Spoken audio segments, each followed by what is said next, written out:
थी। दरअसल बात ये थी कि तीनों बहुओं में किसी बात को लेकर अनबन हो गई थी। तब से ही तीनों एक दूसरे से मुंह फुलाए रहती थी। ना कोई सीधे मुंह किसी से बात करती, ना किसी का कहना मानती।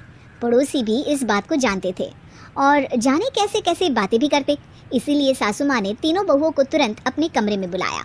मैं कई दिनों से देख रही हूँ तुम तीनों अलग अलग सारे काम कर रही हो। ये सब नहीं चलेगा, तीनों को मिलकर ही काम करना पड़ेगा। सास की बात सुनकर एकदम से बड़ी बहू बोल उठती है। नहीं मम्मी जी, मैं इन दोनों के साथ कुछ नहीं कर सकती। मैं इस घर की बड़ी बहू हूँ, फिर भी ये मेरा कहना बिल्कुल भी नहीं मानती। अरे जेठानी जी, जानबूझकर मुझे डबल काम करवाती है आप। और छोटी मुझसे टेढ़े मुंह ही बात करती है। इन दोनों के बीच हमेशा सैंडविच बन जाती है मेरी, और मैं हमेशा आलू की तरह बीच में मसली जाती हूँ।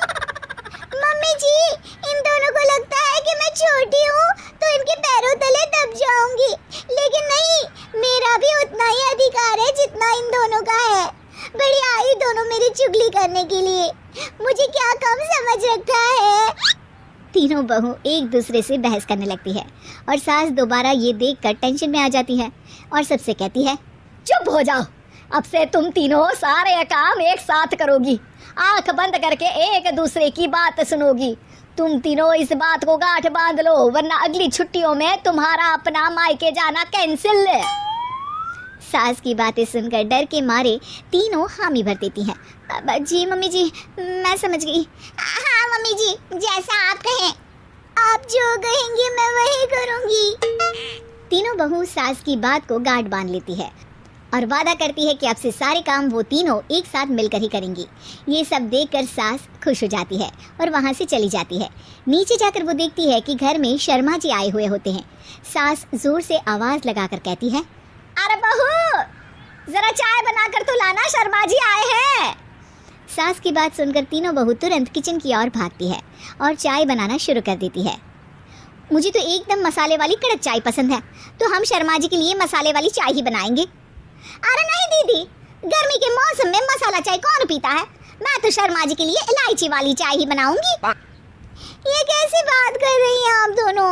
मेरी मम्मी ने सिखाया है कि मेहमान को ज्यादा दूध और शक्कर वाली चाय देनी चाहिए, वरना वो घर वालों को कंजूस समझते हैं। तो मैं तो शर्मा जी को ऐसी ही चाय दूंगी। तीनों बहुएं अपने अपने तरीके से चाय में शक्कर, मसाला, पत्ती सब डाल देती है। उबलने के बाद तीनों मिलकर चाय बाहर लेकर जाती है और शर्मा जी और सासू माँ को देती हैं।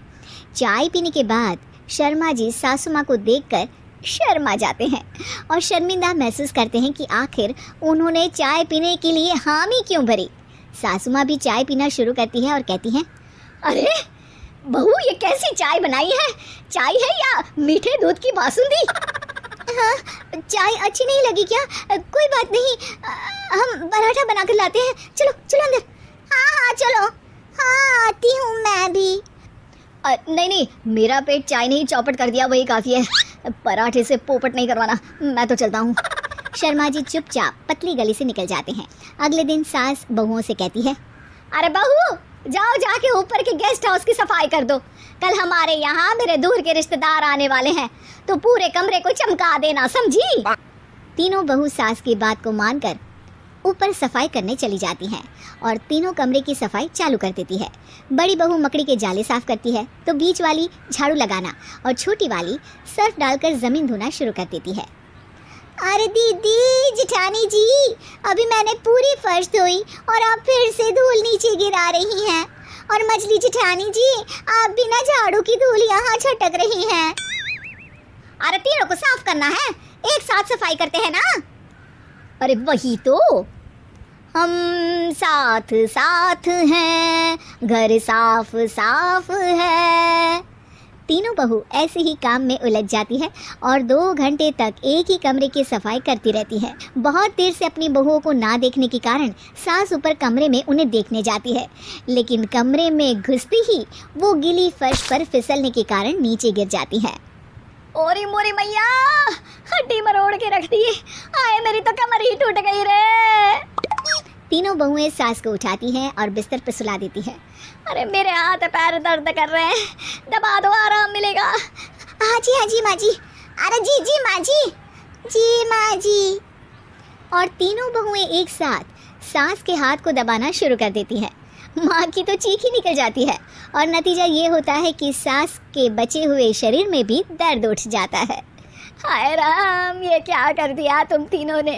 अरे मेरी तो किस्मत ही फूटी है कि तुम जैसी बहुएं मुझे मिली। हे भगवान, पूरे शरीर में दर्द बढ़ गया है। अब तो पता नहीं कि चल भी पाऊंगी या नहीं। माफ करो, मुझे गलती हो गई मुझसे कि तुम तीनों को एक साथ काम करने के लिए बोला। सोचा था तीनों मिलके अच्छे से काम करेगी, लेकिन बड़े बुजुर्ग सही कहते थे कि 3 तिगाड़ा काम बिगाड़ा। तुम लोगों ने ये बात ना आज साबित करके दिखा दी। तुम तीनों को तो समझाना यानी मानो भैंस के आगे बीन बजाना है।